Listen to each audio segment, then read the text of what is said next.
Hallelujah. हमने भजन से का 16 पढ़ा और इस भजन में हमने 2-3 बातों को बांटेंगे और वो है, पहली बात, परमेश्वर के वचन में ये हमारी भलाई का जगह केवल परमेश्वर है, हमारी नहीं, सभी की। लोग भलाई किसी और जगह सोचते हैं पर पॉसिबल नहीं। मैं एक बहुत अच्छी घटना को याद करता हूं और वो घटना थी, परमेश्वर के वचन में लिखा है व्यवस्था 5:24 में, सुनो आज आप पता चल जाएगा कि परमेश्वर लोगों से बात करता है। और उसने यहां पर एक लक्ष्य को रखा। 1947 में जब हिरोशिमा पर अमेरिका ने परमाणु बम गिराया और वहां कितने लोग जब मर गए, और उसमें कहानी में एक घटना का वर्णन किया था कि एक 10 साल का लड़का अपने भाई के, छोटे भाई के बोझ को, जो मृत था, अपने कंधे पर, पीठ पर लाने में खड़ा था। और तब वो कई घंटे तक खड़ा रहा कि उसके भाई का अंतिम संस्कार हो। और तब बहुत टाइम हुआ, उसके उम्र को देखते हुए, उसके वजन बोझ को देखते हुए किसी ने कहा तुम अपना भाई के बोझ को उतार दो और तुम भी आराम कर लो। उसने कहा मेरा भाई मेरे लिए बोझ नहीं है। आज लोग एक दूसरे को बोझ समझने लगा है। बड़ी अजीब बात हो गई। परमेश्वर का वचन कहता है मैंने अपने सामने परमेश्वर को रखा है। मेरा दर्शन परमेश्वर है जिसे मैंने रखा है। पौलुस इब्रानियों की पत्री 13 अध्याय पहले पद में लिखता है, तुम में भाईचारे की क्या करता है, प्रीति बनी रहे। कैसे रहेगी?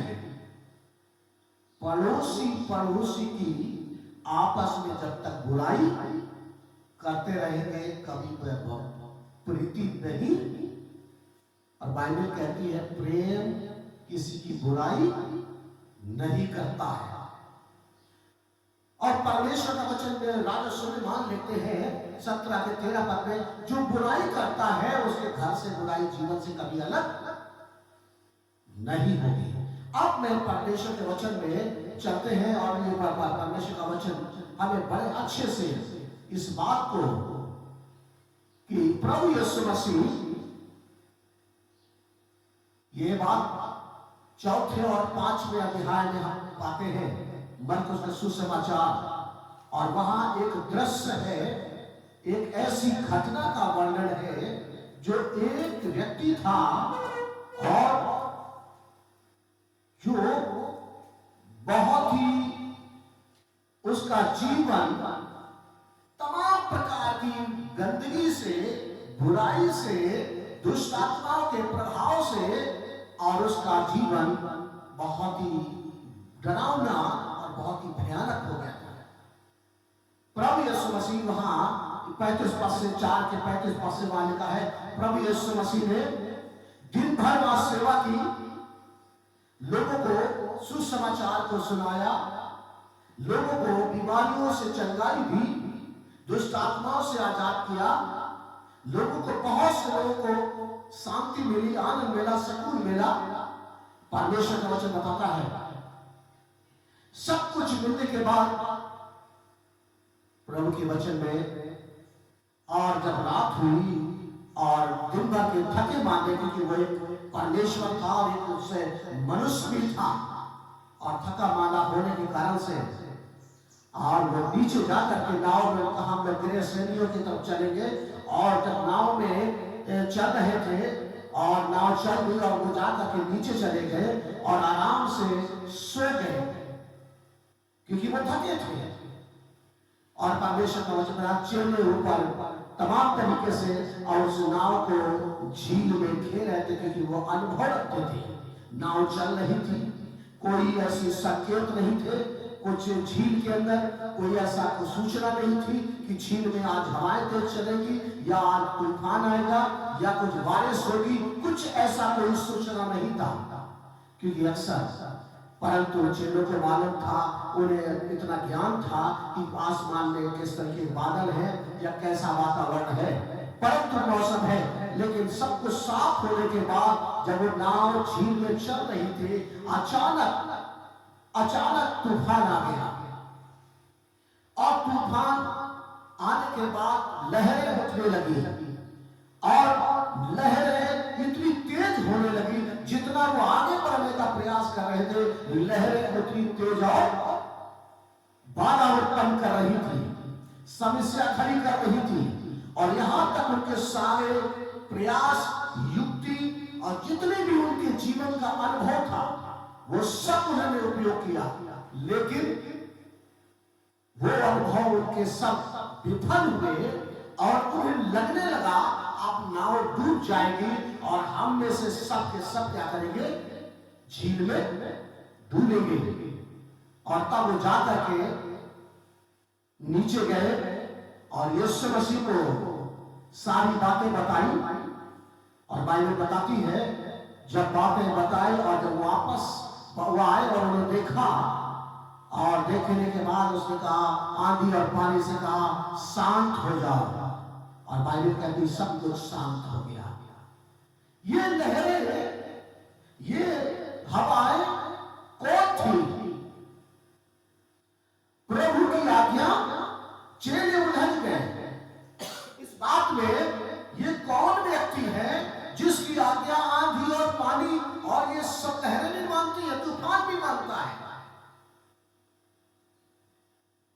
क्योंकि वो तूफान जो गृह श्रेणियों से परमेश्वर आज काम करने वाला है, वो दुष्ट आत्माएं जो किसी की भी जिंदगी को बर्बाद कर सकती है, किसी के जीवन को नाश कर सकती है, किसी के सामने बाधाएं खड़ी कर सकती है, किसी का जीवन बर्बाद कर सकती है।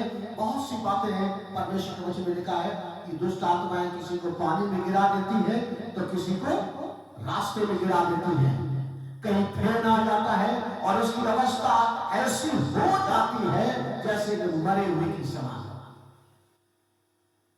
परमेश्वर का वचन कहता है दुष्ट आत्माओं का काम यह है। इस व्यक्ति के बारे में आगे 5वें अध्याय में पाते हैं, यीशु मसीह नाव से गृह श्रेणियों में पहुंचे और एक घटना घट चुकी थी, क्योंकि प्रभु उन दुष्ट आत्माओं को आज्ञा दे चुका था। और जब आज्ञा दे चुका तो वो व्यक्ति जिसके कारण से यहां लिखा है, उस रास्ते से जहां वो था वहां से कोई जाता भी नहीं था, आना जाना बंद कर दिया था। बड़ी अजीब बात हो रही थी, क्योंकि बाइबल कहती है, और पहले पासे पढ़े 5 वचन में, और वे झील के पार गिरसेनियों के देश में पहुंचे, और जब वो नाव पर से उतरा तो एक मनुष्य जिसमें अशुद्ध आत्माएं थी, जो कब्रों से निकलकर और यीशु मसीह से मिला। वो कब्रों में रहा करता था और कोई उसको साधनों से भी न बांध सकता था। इतने बंधन में, उतना वो सारे नियम कानून सब ताक से बाहर थे। कोई इसको ताकत, कोई भी शक्ति इसे रोक नहीं पाती थी। लेकिन यही व्यक्ति यीशु मसीह से आकर के मिला था और लिखा है क्योंकि वो बार बार बेड़ियों से और साधनों से बांधा गया था, पर उसे कोई साधनों को तोड़ दिया और बेड़ियों को टुकड़े टुकड़े कर दिया और कोई उसे बस में नहीं कर सकता था। इतना प्रचंड, इतना ताकतवर, शक्तिशाली था।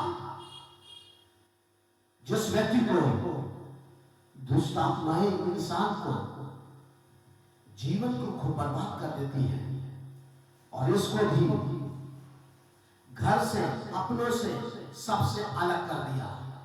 कोई मेलजोल नहीं, कोई भाईचारा नहीं, कोई प्रीति नहीं, कोई केवल लोग से पूछ ले तो उसके बारे में तमाम प्रकार की बातचीत। लेकिन आज ये व्यक्ति के बारे में परमेश्वर कहता है वो लगातार कब्रों में, पहाड़ों में चिल्लाया करता था और पत्थरों से खुद को घायल करता था। उसका रूप, उसका चेहरा, उसके बाल, शायद वो कभी नहाता भी नहीं होगा, उसे सही ढंग से कभी भोजन भी नहीं मिलता होगा। ऐसा व्यक्ति जहां मुर्दे रहते हो वहां रह रहा हो और उसका जीवन बदल जाए, कितनी खुशी की बात है। और तब प्रभु यीशु मसीह को उसने क्या किया? दौड़ कर आया। सब उससे डरते थे, लेकिन प्रभु यीशु मसीह के पास आया और दौड़ कर आया और आकर के उसने क्या किया? बड़े आदर सम्मान के साथ उसे प्रणाम किया। वो और उसने ऊंचे शब्द चिल्लाकर कहा, हे यीशु, परम प्रधान परमेश्वर के पुत्र, मुझे तुझसे क्या कहा? बाइबल प्रेरित का 19 का और में कहती है 17 पद में कि दुष्ट आत्माएं यीशु को पहचानती और वो भी विनती करती है। वो भले भांति यीशु मसीह को पहचानती है, वो भी प्रार्थना करती है।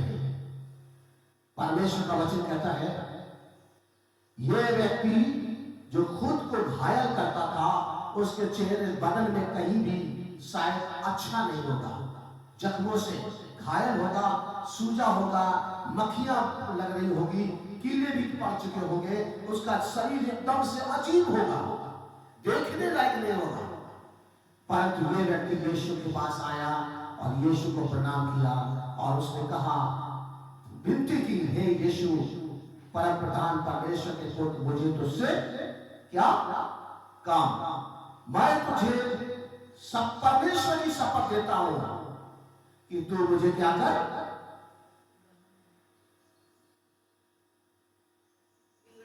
पीड़ा ना दे, क्योंकि अब उसे जो कुछ हो रहा था उसके जीवन में वो बहुत ही अजीब हो रहा था। और उसने, क्योंकि उसने उससे कहा, हे अशुद्ध आत्मा, उसमें से ये अशुद्ध आत्माएं मिर्गी, दौड़ा या यही सब चीजें नहीं है, बहुत सी बातें भी हैं जिन्हें झगड़े की आत्मा भी है, धोखे की आत्मा है, बैर की आत्मा है, शैतानी आत्मा है, कपट की आत्मा है, धोखे की आत्मा है, स्वार्थ की आत्मा है, लालच की आत्मा है, व्यभिचार की आत्मा है, हत्या की आत्मा है, झूठ की आत्मा है, छल की आत्मा है, कपट की आत्मा है और तमाम प्रकार से नशे की आत्मा है। ये सब जो है ये बुरी आत्माएं हैं। और जब यीशु ने उससे कहा, हे अशुद्ध आत्मा उसमें से निकला, तो वो कहती है, उसने उससे नाम पूछा था, उसने कहा सा, मैं 2000, मैं सेना हूं, एक सेना की टुकड़ी उसके जीवन में। हमारे जीवनों में बहुत सी ऐसी बुराइयां जीवन में जब आ जाती हैं, ना तो घर में शांति रहती है, ना जीवन में शांति रहती है। ना काम में सफलता मिलती है, ना बच्चों का भविष्य अच्छा बनता है, ना घर में तालमेल रहता है, ना प्रेम रहता है, बल्कि एक दूसरे की बुराई और नुक्ताचीनी के अलावा कुछ नहीं मिलता है। एक दूसरे के साथ युद्ध, एक दूसरे के प्रति हीनता से देखना, एक दूसरे के प्रति अपने अपनों को भी प्यार नहीं कर पाते हैं। परमेश्वर का वचन कहता है यीशु मसीह इस व्यक्ति के जब जीवन में अशुद्ध आत्माओं से कहा उसमें से निकल जा, और वो उसमें से क्या हुई, निकल गई। एक व्यक्ति जिसके कारण से रास्ते बंद हो गए थे, उस व्यक्ति को जो छुटकारे के लिए यीशु मसीह को तूफान का सामना करना पड़ा, लहरों को, क्योंकि वो जानता था, ये दुष्ट आत्माएं जानती थी कि ये बाधाएं खड़ी कर दो ताकि ये व्यक्ति आजाद ना हो पाए।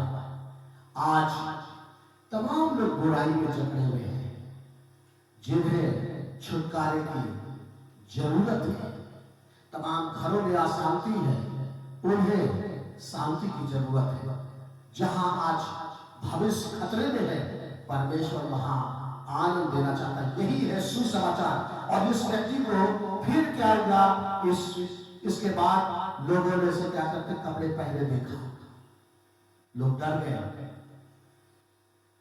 परमेश्वर का वचन कहता है वो यीशु मसीह के पीछे चलने के लिए तैयार हो गया।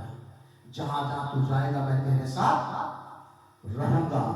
प्रभु यीशु मसीह ने कहा तू मेरे पीछे चलने के बजाय मैं तो तेरे साथ हूं। तू अपने लोगों को परमेश्वर के कामों के बारे में, हम दुनिया के बारे में बता सकते हैं, हम हिरोशिमा के बारे में बता सकते हैं, हम किसी व्यक्ति के इतिहास के बारे में बता सकते हैं, किसी अच्छे लेखक के बारे में बता सकते हैं, किसी अच्छे विद्वान के बारे में बता सकते हैं, किसी और व्यक्ति के बारे में बता सकते हैं, दुनिया के तमाम इतिहास को बता सकते हैं, लेकिन परमेश्वर के बारे में हम बात, परमेश्वर ने कहा तू क्या कर, परमेश्वर के कामों के बारे में अपने लोगों को बता, ताकि वो इस बात को जाने, ताकि वो हमें पता चल जाए परमेश्वर जो हमारे जीवन को बर्बाद नहीं करता है, हमारे बर्बाद जिंदगी को आबाद बना कर देता है। हमारे भविष्य को, हमारे बच्चों को, हमारे जीवन, हमारे कार्य व्यवहार बातचीत सब कुछ में परमेश्वर आशीष करता है। और ये आशीष का परमेश्वर व्यवस्था में 5 में जब हमने पढ़ा 24 में लिखा है आज उनको पता चल जाएगा परमेश्वर लोगों से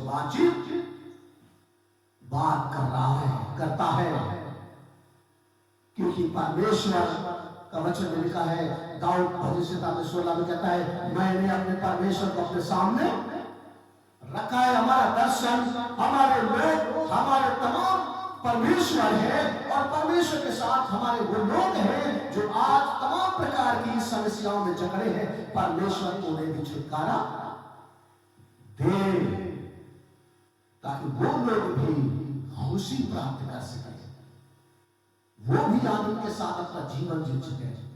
इसके बारे में और भी एक अच्छे व्यक्ति के बारे में बात करेंगे, और वहां लिखा है दूसरे व्यक्ति के बारे में जो हमें पिछले दिनों में भी, जो दूसरा अध्याय मार्कुस की किताब में एक झोले के मारे को, ऐसे मित्रों के बारे में, ऐसे व्यक्ति के बारे में जो दुख के समय में उन्होंने उससे अलगाव नहीं किया, उससे नफरत नहीं की, उसके बारे में दया ही नहीं दिखाई, उससे अपना बोझ उठा करके और यीशु मसीह के पास झोले के मारे का गेम नहीं करा। उससे कहा यीशु मसीह के लिए वो छत भी खोल दी जा करके, वो कुछ भी करने को तैयार थे। इतना उस व्यक्ति के प्रति, जहां ऐसा वातावरण होगा वहां नफरत हो ही नहीं सकती, वहां प्रेम की बुराई हो ही नहीं सकती है, वहां क्रोध और घृणा हो ही नहीं सकता है। वहां परमेश्वर का वचन कहता है जहां परमेश्वर है वहां परमेश्वर का प्रेम भी रहता है। और आज परमेश्वर हम में से हर एक से परमेश्वर बातचीत करता है, क्योंकि परमेश्वर ये बाइबल कहती है रोमियो की पत्री 8:28 8 पद में 8 के 8 में शारीरिक लोग परमेश्वर को खुश नहीं कर सकते हैं। दुनिया को खुश कर सकते हैं, लोगों को खुश कर सकते हैं, सबको खुश कर सकते हैं, परंतु परमेश्वर को खुश नहीं कर सकते हैं। परमेश्वर के वचन में है, इसलिए प्रभु अपने इस प्रेम, भाईचारे और मेल बने रहने के लिए इब्रानियों 13 के दूसरे पद में लिखता है, एक दूसरे की क्या करो, पहनाई करो, सेवा करो। नीति वचन में 25 के 21 पद में परमेश्वर का दास राजा सुलेमान कहता है, अगर कोई बैरी भी हो तो तुम उसे क्या करो, उसका आदर करो, उसको खाना खिलाओ, उससे प्रेम प्रकट करो। जहां ये बातें अपनाते हैं वहां किसी प्रकार की दुष्टता नहीं रहेगी। वो घराने, वे लोग, वो समाज, वो देश आनंद से परमेश्वर की महिमा कर सकेगा और हर एक व्यक्ति खुशियों से भरा रहेगा। मैं एक दिन को पढ़ रहा था किसी गांव के बारे में, वहां 40 साल का आदमी 80 साल का बुजुर्ग दिखाई देने लगा है। किस कारण से है? वैज्ञानिक खोज रहे हैं, उनके पानी के कारण से है, हवा के कारण से है, खान पान के कारण से, किस कारण से है? ऐसा कौन सा प्रभाव पड़ गया है जो 40 साल का व्यक्ति 60 साल में तब्दील हो गया? परमेश्वर का वचन बताता है, शारीरिक लोग परमेश्वर को प्रसन्न नहीं कर सकते, और परमेश्वर के वचन में जो कि परमेश्वर का वचन कहता है, इसलिए मैंने अपने परमेश्वर को आगे रखा है, क्योंकि हम जानते हैं परमेश्वर के सिवा हमारी भलाई कहीं नहीं है। लोग भलाई खोजने के लिए मेरी भलाई ऐसे हो जाए, वैसे हो जाए, ये तरीके आंकड़े लगाते हैं। जब तक परमेश्वर भला हमारा ना करे तब तक भलाई हो ही नहीं सकती। जब परमेश्वर करता है तो निश्चय भला उसे कोई रोक भी नहीं सकता। परमेश्वर का वचन कहता है, इसलिए क्योंकि वह अंत में 11 पद में भजन में लिखा है, तू मुझे क्या करेगा, जीवन का रास्ता। परमेश्वर हमें जीवन का रास्ता में चलाता है, परमेश्वर जीवन का रास्ता दिखाता है। बहुत से रास्ते हैं, बाइबल कहती है कि मार्ग बहुत से हैं और लगता है ये जिस मार्ग में जा रहे यही है, लेकिन उसके बाद में मृत्यु है। लेकिन परमेश्वर के मार्ग में कोई मृत्यु नहीं है। परमेश्वर का वचन कहता है, तू मुझे क्या करेगा, जीवन का रास्ता दिखाएगा, क्योंकि तेरे निकट आनंद की भरपूरी है। परमेश्वर के पास दुनिया के हर व्यक्ति के लिए वो जाति धर्म नहीं देखता है, ऊंच नीच नहीं देखता है, वो गरीब अमीर नहीं देखता है। उसके पास हर किसी के लिए आनंद है और भरपूरी से है। जहां बाइबल कहती है, अगर प्रकाशित वाक्य है और वहां लिखा है, परमेश्वर के पास वो उनके आंसुओं को पोंछ देगा। जो इस पृथ्वी पर या इस जीवन में आंसू बहा रहे हैं, परमेश्वर उनके आंसुओं को पोंछ देगा और उनके अंदर तपन लगेगी। ना धूप होगी, ना बीमारी होगी, ना जलत होगी, ना कोई बुराई करने वाला होगा, ना कोई प्यास होगी, ना मृत्यु होगी। परमेश्वर उनको क्या करेगा, छाया। वो लोग होंगे जो इस पृथ्वी पर परमेश्वर की इच्छा में जीवन व्यतीत करते हैं। परमेश्वर के दाहिने हाथ में हमेशा मानव के लिए सुख है, हमेशा का सुख है। हम उस सुख को कई बार मैं फिर उस व्यक्ति के बारे में याद करते हैं, जो उस बच्चे के बारे में जो अपने भाई के बोझ को लेकर के उस समय तक खड़ा रहा और उसका एक ही बात थी, मेरा भाई मेरा बोझ नहीं हो सकता।